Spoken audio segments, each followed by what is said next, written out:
எல்லா நோயும் குணமாக்கப்பட முடியுமா? எல்லா வியாதியிலிருந்தும் மனுஷங்க ஆரோக்கியத்துக்கு வர முடியுமா? குணமாக்கப்பட முடியாத வியாதிகள் அப்படின்னு இந்த உலகத்துல எதுவுமே கிடையாது.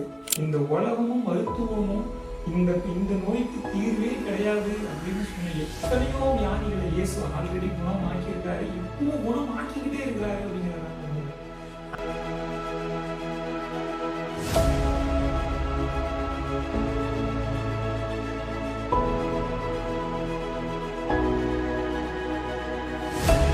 எத்தனையோ வருஷங்களா நீங்க ஒரு வியாதியோட போராடிட்டு இருக்கலாம்.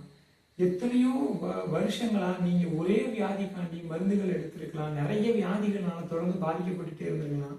ஆனா இன்னைக்கு நான் உங்களுக்கு சொல்றேன், உங்க சரீரத்துல நீங்க பரிபூர்ண ஆரோக்கியத்தோட எல்லா வியாதியிலிருந்தும் குணமாகி ஒரு பெரிய தெய்வீக ஆரோக்கியத்துல சந்தோஷமான ஒரு வாழ்க்கைய நீங்க வாழ முடியும் அப்படின்னு நான் உங்களுக்கு சொல்றேங்க.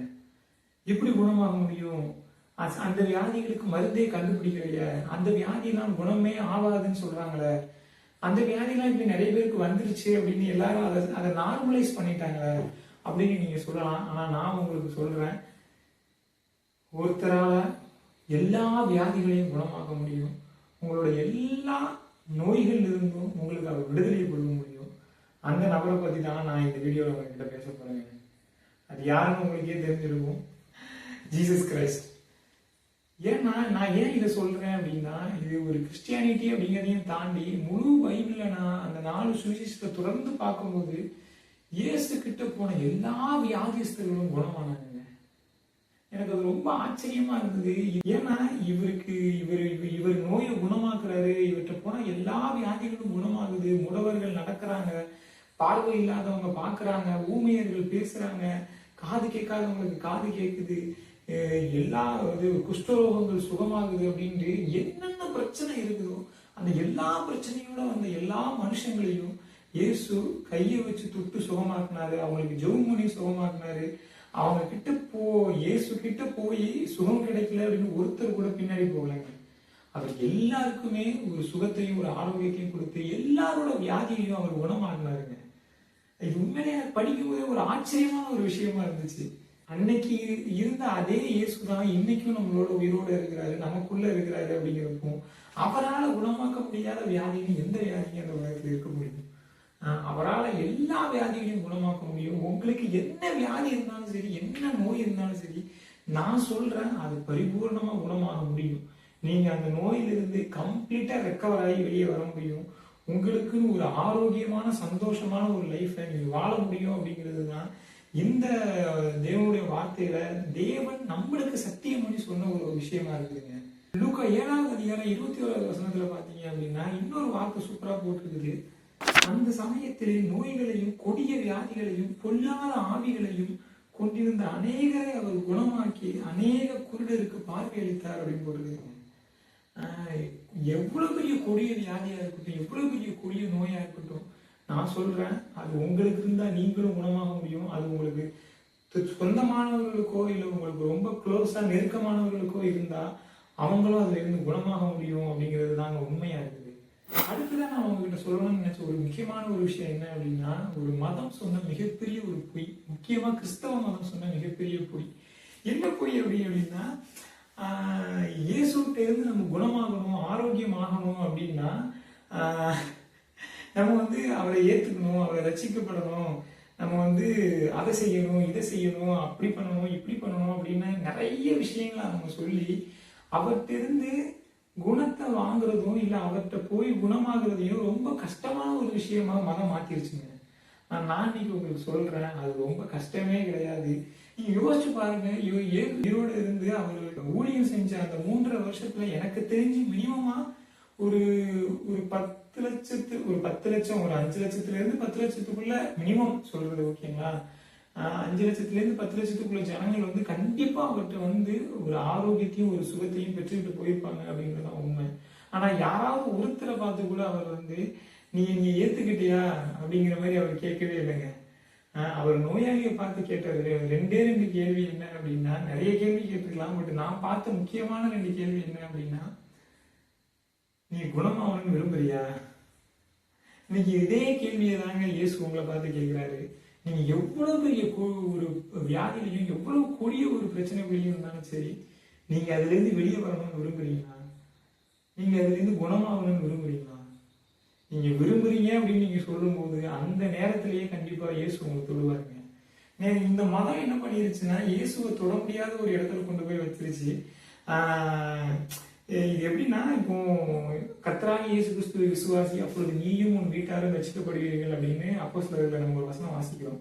இப்போ 4-5 பைப்பை சொல்லி ஆஸ்பத்திரியில படுத்திருக்கவன்ட்ட போய் கர்த்தராகிய இயேசு கிறிஸ்துவை நீ விசுவாசி, அப்பொழுது நீ ரட்சிக்கப்படுவ, நீ ரட்சிக்கப்பட்டுனா நீ ஆரோக்கியமாவான்னு சொல்ல முடியாது. கரெக்டுங்களா?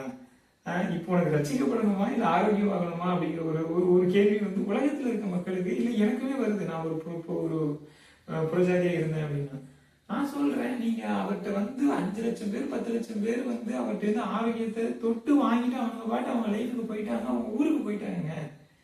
நான் நீங்க சொல்றேன், நீங்க ஒரு பெரிய கொடிய நோயிலையும் ஒரு ஹாஸ்பிட்டல்லையும் ஒரு பெரிய வலிக்குள்ளையும் வேதனைக்குள்ளையும் நீங்க வாழ்ந்துட்டு இருப்பீங்க அப்படின்னா, நீங்க எந்த மதத்தை சேர்ந்தவங்களா இருந்தாலும் சரி, நான் உங்களுக்கு சொல்றேன், நீங்க இயேசு கிட்ட வந்து ஒரு பெரிய ஆரோக்கியத்தையும் சுகத்தையும் வாங்கிக்கிட்டு நீங்க சந்தோஷமா உங்க லைஃப்ல நீங்க வாழ முடியுங்க.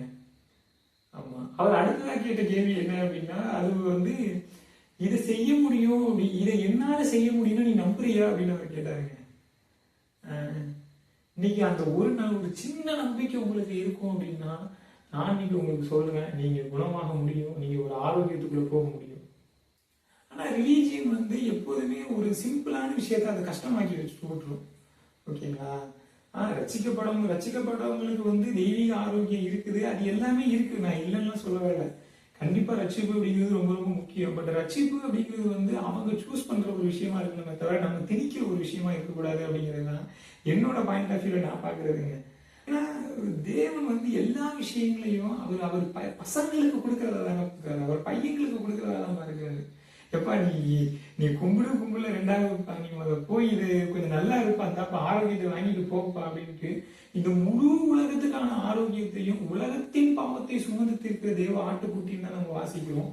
இந்த உலகத்துல இருக்கிற எல்லா மனுஷங்களோட நோயையும் எல்லா மனுஷங்களோட பாவங்களையும் அவர் சுமந்து தீர்த்திருப்பாரு அப்படிங்கிறக்கும் அவங்க அந்த ஆரோக்கியத்துல வாழ்றதுக்கு இயேசுதான் என்னோட ஆரோக்கியம், இயேசுதான் என்னோட ஜீவன் அப்படிங்கிற ஒரு சின்ன நம்பிக்கை போதும் அப்படிங்கிறது தாங்க எனக்கு தோணுது.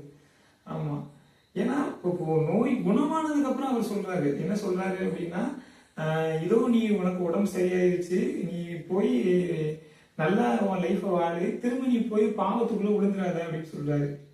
ஓகேங்களா? ஆனா அதை வந்து அவன் நோயாளியா இருக்கும்போது அவன் சொல்றாரு. ஓகேவா? ஸோ ஒரு ஆடு குழிக்குள்ள விழுந்துருச்சு அப்படின்னா அதை தூக்கி விடுறதுக்கு வந்து அது ஓய்வு நாளா இல்லை வேற நாளான்னு நம்ம பார்க்கக்கூடாது அப்படின்னு சொல்லியிருக்காரு. அதே மாதிரி ஒருத்தர் நோயில் இருக்கும்போது ஒரு ஃபர்ஸ்ட் ப்ரையாரிட்டி இயேசு உன்னை குணமாக்குறாரு, நீ குணமாகி ஃபர்ஸ்ட் இந்த நோயிலேருந்து வெளியே வா அப்படிங்கிறதா தான் இருக்கணும். ஏன்னா அவர் இந்த முழு உலகமும் ஆரோக்கியமா வாழ்றதுக்கு என்ன செய்யணுமோ என்ன விளக்கறையும் கொடுக்கணுமோ அதை அவர் கொடுத்து முடிச்சிட்டாருங்க. ஆமா, இது ஏதோ ஒரு மனுஷன் வந்து சர்ச்சுக்கு வரல அப்படிங்கிறதுக்காண்டி வந்து அவனுக்கு அது கிடைக்காது அப்படின்னு நம்ம சொல்லும் போது அது எவ்வளவு பெரிய ஒரு பொய்யா இருக்குது. அதனால நான் உங்களுக்கு சொல்றேன், நீங்க ஆரோக்கியமா வாழ்றதுக்கு இயேசுதான் உங்க ஜீவன், இயேசுதான் உங்க ஆரோக்கியம் அப்படிங்கிற ஒரு சின்ன நம்பிக்கையே உங்களுக்கு போதும். நீங்க எந்த மதத்தை சேர்ந்தவங்களா இருந்தாலும் சரி, நான் உங்களுக்கு சொல்றேன், நீங்க இயேசு கிட்ட வரலாம். நீங்க இயேசுவை உங்க ஆரோக்கியத்துக்காண்டி நம்பலாம். அவரு உங்களோட எல்லா வியாதிகளையும் குணமாக்குற ஒரு நபரா இருக்கிறாரு அப்படிங்கிறத நீங்க நம்பும் போது கண்டிப்பா நான் சொல்றேன், 100க்கு 100 உங்க நோயிலிருந்து நீங்க வெளியே வர முடியும். அதை எப்படி அவ்வளவு தைரியமா நீங்க சொல்றீங்க அப்படின்னு கேட்டீங்க அப்படின்னா, அதுக்கான ரீசனை வந்து அடுத்து சொல்றேன் உங்களுக்கு. இயேசு உங்களை இன்னைக்கு இந்த வீடியோவை கேட்டுட்டு இருக்கிற இந்த நொடியிலேயே அவங்க உங்களை தொடுவாரு. உங்களுக்கோ சரி, உங்களுக்கு சொந்தமானவங்களுக்கோ சரி, யாருமே நோயிலேயே இருக்கணும் அப்படிங்கிறது தேவனுடைய விருப்பமும் சித்தமும் கிடையவே கிடையாது. அவர் உங்களோட பாவத்துக்கு உங்களை அவர் தண்டிக்கிறவர், நோயை கொடுத்து தண்டிக்கிறவர் கிடையாது. அவர் வந்து உங்களுக்கு அந்த நோயை கொடுத்து ஏதோ ஒரு பாடத்தை நடத்துறவரும் அவர் கிடையாது. ஒரு பையனுக்கு உடம்பு சரியில்லை அப்படின்னா நீங்க அவனை கிளாஸ்லயே வச்சிருப்பீங்களா இல்லை வீட்டுக்கு அனுப்புவீங்களா? ஒருத்தன் உடம்பு சரியில்லாம இருக்கும்போது அவனுக்கு பாடமே நடத்த முடியாதுங்கிறத நம்ம உலகத்துல பார்க்கிறோம். ஸோ கண்டிப்பா நான் சொல்றேன், அவர் உங்களுக்கு இந்த நோயையோ கொடுத்து அவர் உங்களுக்கு பாடமோ இல்லை உங்க பாவத்துக்கு ஒரு தண்டனையாவோ அந்த நோயை அவர் கொடுக்கவே இல்லை. இது எப்படி வந்திருந்தாலும் சரி, அது ஒருவேளை பிசாசுட்டு இருந்து வந்திருக்கலாம், ஒருவேளை அது நம்ம செஞ்ச சில விஷயங்கள்னால அது வந்திருக்கலாம், நம்ம சரியா முடிவெடுக்காததுனால வந்திருக்கலாம், எப்படி வந்திருந்தாலும் சரிங்க. ஆனா நீ எல்லா நேரத்திலையும் எல்லா சுச்சுவேஷன்லையும் நீங்க ஆரோக்கியமாகவும் சந்தோஷமாகவும் எந்த நோயும் இல்லாம ஒரு பரிபூர்ண சுகத்தோடு வாழணும் அப்படிங்கிறது மட்டும்தான் அந்த தேவனுடைய விருப்பமா இருக்குது. அதுதான் அப்பாவோட விருப்பமா இருக்கு அப்படிங்கிறது தான் நான் உங்களிடம் சொல்லிக்கிற முக்கியமான ஒரு விஷயமா இருக்குது. ஸோ எப்போதுமே நீங்க ஒன்னே ஒன்று புரிஞ்சுக்கோங்க, நீங்க நோயில் இருக்கிறது தேவனோட விருப்பம் கிடையாது. நீங்க ஆரோக்கியமா வாழ முடியும், அந்த லைஃப்பை உங்களுக்கு தேவன் வச்சிருக்கிறாரு. ஸோ அடுத்ததான் உங்ககிட்ட இதெல்லாம் இப்ப சொல்லணும்னா எப்படி நம்ப முடியும் அப்படின்ட்டு ஒரு கேள்வி எல்லாருக்குள்ளேயும் வரும். இதெல்லாம் சரி எப்படி நான் நம்புறது அப்படின்ட்டு, அதுக்காண்டி தாங்க தேவன் எத்தனையோ சாட்சிகளை அவர் உருவாக்கி வச்சிருக்காரு. எனக்கு தெரிஞ்ச ஒரு ஒரு ஒரு சின்ன பையன் ஒருத்தன் ஒரு வாலிப வயசுல ரொம்ப உடம்பு சரியில்லாம போய் ஹார்ட்ல ஏதோ பெரிய பிரச்சனை இருக்குன்னு சொல்லிட்டாங்க. சொல்லிட்டதுக்கு அப்புறம் அதுக்கு எந்த சொல்யூஷனும் கிடையாது, இந்த பையன் ஒரு 21 வயசுல இறந்துருவான் அப்படின்னு சொல்லிட்டாங்க. ஆனா அந்த பையன் ஆண்டவரை விசுவாசிச்சு ஆண்டவரோட வார்த்தையை பிடிச்சிக்கிட்டு, இயேசுதான் எனக்கு ஜீவனு, இயேசுதான் எனக்கு பலனு, அவர் எனக்கு ஆரோக்கியத்தை தந்துட்டாரு அப்படின்னு அவன் வாயில தொடர்ந்து சொல்லிக்கிட்டே இருந்தாங்க. அதை சொல்லி அதை விசுவாசிச்சு இயேசுவை அவன் பிடிச்சிக்கிட்டு கிட்டத்தட்ட அந்த பையன் மட்டும் கிட்டத்தட்ட 82 வருஷம் உயிரோட ஆரோக்கியமா சந்தோஷமா குடும்பத்தோட வாழ்ந்தாங்க. தேவனுக்காண்டி மிகப்பெரிய காரியங்கள்லாம் அந்த பையன் செஞ்சிருக்கான். அந்த பையன் பேர் தான் கென்னத் கேகின் அப்படிங்கிறது. இன்னைக்கு நம்ம ஃபாலோ பண்ற இந்த ஃபெய்த், இந்த விசுவாச மார்க்கம் அப்படிங்கிற அந்த மார்க்கத்தோட ஒரு முக்கியமான அதை உருவாக்குன முக்கியமான சில பிதாக்கள் அவரும் ஒருத்தர். அதே மாதிரி தான் நம்மளோட இன்னொரு ஃபாதருமே யாரு அப்படின்னா ஓரல் ராபர்ட். அவங்களோட வாலிப வயசுலயும் பாத்தீங்கன்னா, அவங்களோட சின்ன வயசுலயும் பாத்தீங்கன்னா, தீர்க்க முடியாத ஒரு வியாதியினாலையும் ஒரு கொடிய நோயினாலையும் அவருக்கு பிடிக்கப்பட்டு அதுல இருந்து வெளியே வர முடியாம அதுக்கு தீர்வு இல்லைன்னு மருத்துவர்கள் சொல்லி ரொம்ப கஷ்டப்பட்டு அதுக்கப்புறம் அவர் வாழ்க்கையை அவர் இயேசுக்கு ஒப்பு கொடுத்து அந்த அந்த அந்த நோயிலிருந்து வெளியே வந்தது மட்டும் இல்லை, தேவனுக்காண்டி மிகப்பெரிய ஒரு யூனிவர்சிட்டியவே அவர் கட்டியிருக்காருங்க. இன்னைக்கு வரைக்கும் அந்த யூனிவர்சிட்டி அது செயல்பட்டுக்கிட்டு இருக்குது. தேவனுக்காண்டி மிகப்பெரிய காரியங்கள்லாம் செஞ்ச ஒரு ஒரு ஒரு முக்கியமான எனக்கு ரொம்ப பிடிச்ச ஒரு ஃபேவரட் பர்சன் தான் அந்த ஓரல் ராபர்ட் அப்படிங்கிறது. எத்தனையோ சாட்சிகள்ங்க. இப்போ ஓரல் ராபர்ட், கென்னத் கேகின் இவங்கெல்லாம் முன்னாடி இருந்தவங்க. இந்த காலகட்டத்திலேயே எத்தனையோ சாட்சிகளை நீங்க பார்க்க முடியும்.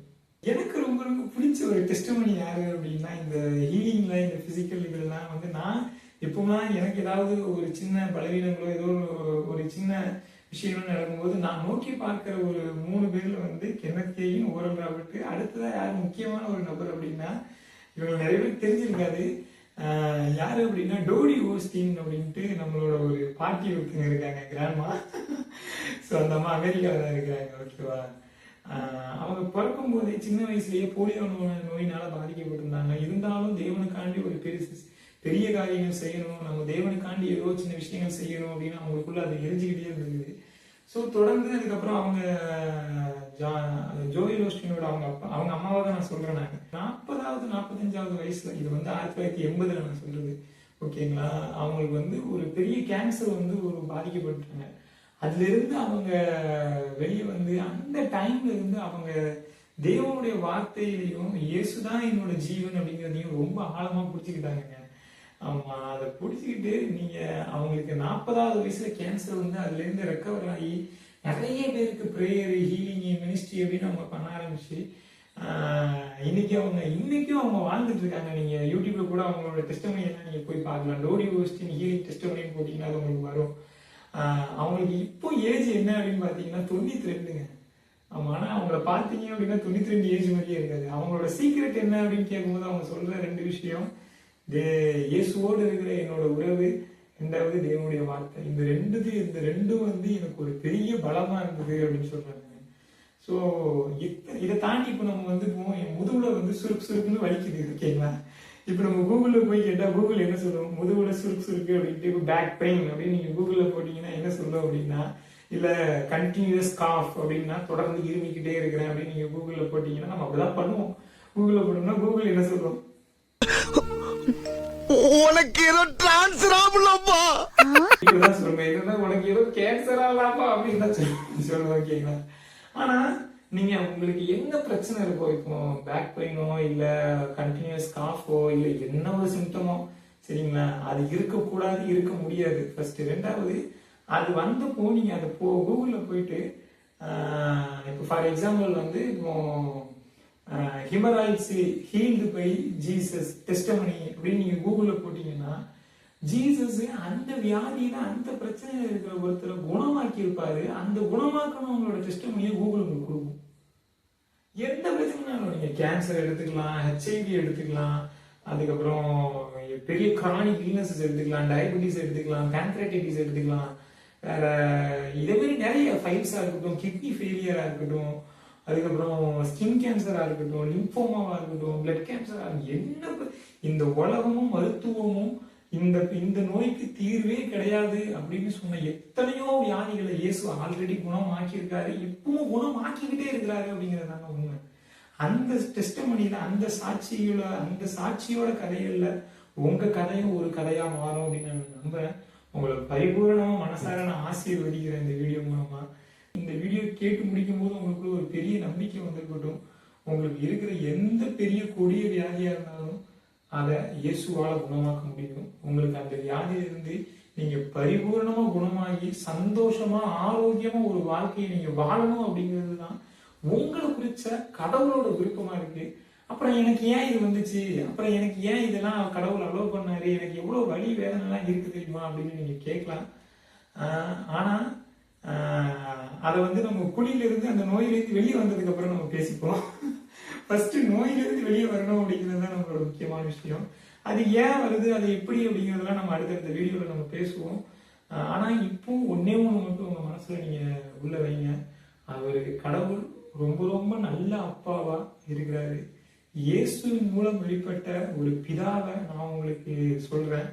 அவர் உங்களை பரிபூர்ணமா குணமாக்குறாரு. உங்களை பரிபூர்ணமா குணமாக்குறதுக்கு என்னென்ன உண்டோ அது எல்லாத்தையுமே இயேசு கிறிஸ்து மூலமா கல்வாரி சிலுவையில அந்த அப்பா செஞ்சு முடிச்சிட்டாரு. ஸோ நீங்க கல்வாரி சிலுவையை நோக்கி பாருங்க. உங்களுடைய எல்லா பாவங்களும் மன்னிக்கப்பட்டிருக்கு, உங்களுடைய எல்லா நோய்களும் குணமாக்கப்பட்டிருக்கு. நீங்க பரிபூர்ணமா ஆரோக்கியமா சந்தோஷமான ஒரு வாழ்க்கையை நீங்க வாழ்வீங்க. இயேசுவின் நாமத்துல நான் உங்களை சந்தோஷமா ஆசீர்வதிக்கிறேன். அடுத்த வீடியோவில் நம்ம பார்ப்போம். நம்ம சின்னதா ப்ரேயர் பண்ணலாம். இந்த வீடியோ பார்த்துட்டு இருக்கிற நெருக்கமான யாராவது ஒருத்தவங்க வியாதியா இருந்தாங்கன்னா அவங்களுக்காகவும் நான் ஜெபிக்கிறேன். இந்த வீடியோ பார்த்துட்டு இருக்கவங்களுக்காகவும் நான் ஜெபிக்கிறேன். ஆண்டவரே, நீங்க அவங்க நல்லா இருக்கிறதுக்கான எல்லா விலைக்கரியத்தையும் செஞ்சு முடிச்சிருக்கீங்க அப்பா. ஆண்டவரே, உங்களை தொட்ட எல்லாரும் குணமானாங்கன்னு நாங்கள் வாசிக்கிறோம் அப்பா. ஆண்டவரே, எங்களுக்கு எதுவுமே புரியல ஆண்டவரே, எங்களுக்கு எதுவுமே தெரியல இயேசுராஜா. ஆனா இயேசுவால எங்களோட எல்லா வியாதிகளையும் எல்லா நோய்களையும் குணமாக்க முடியும்னு நாங்கள் நம்புறோம் அப்பா. ஒரு சிறு பிள்ளையை போல நிக்கிறோம் ஆண்டவரே. எத்தனையோ லட்ச ஜனங்களுக்கு நீங்க ஜீவனையும் ஆரோக்கியத்தையும், எத்தனையோ கோடி ஜனங்களுக்கு இன்னைக்கும் நீங்க தெய்வீக ஆரோக்கியத்தையும் தெய்வீக சுகத்தையும் அவங்களோட நோயிலிருந்து அவங்கள பரிபூரணமான விடுதலையும் நீங்க அவங்களுக்கு கொடுத்துக்கிட்டு இருக்கீங்கப்பா. அதற்காக நாங்க நன்றி சொல்றோம். அந்த பட்டியல்கள்ல அந்த லிஸ்ட்ல இந்த வீடியோ பார்த்துட்டு இருக்கிறவங்க பேரும் வரட்டும்னு சொல்றேன் டாடி. பரிபூர்ணமா நான் அவங்களை ஆசீர்வதிக்கிறேன். உங்களோட வார்த்தை ஆவியாயும் ஜீவனாயும் இருக்குன்னு சொல்லியிருக்கீங்கப்பா. நானும் உங்களுக்கு ஜீவன் உண்டாகவும் அந்த ஜீவன் பரிபூரண படவுமே வந்தேன்னு சொல்லியிருக்கீங்கப்பா. பரிபூரண ஜீவன் அவங்களுக்கு உண்டாகட்டும், பரிபூரண ஆரோக்கியம் அவங்களுக்கு உண்டாகட்டும். எல்லா வியாதி இயேசுவால் குணமாக்கப்பட முடியாத வியாதின்னு ஒன்று இல்லவே இல்லை அப்படிங்கிறத அவங்க அனுபவபூர்வமா அவங்க வாழ்க்கையில பார்க்கட்டும் டாடி. அதுக்காக நான் நன்றி சொல்றேன் டாடி. தகப்பனே, நீங்க நல்லவரும் நன்மையை மட்டுமே அவங்களுக்கு செய்கிறவருமா இருக்கிறீர். அப்படியே நீர் அவங்களுக்கு வெளிப்பட போவதற்காக நன்றி சொல்றேன். இயேசுவின் நாமத்தில் பிதாவே, ஆமென், ஆமென், ஆமென். God bless you. You are healed. See you in the next video.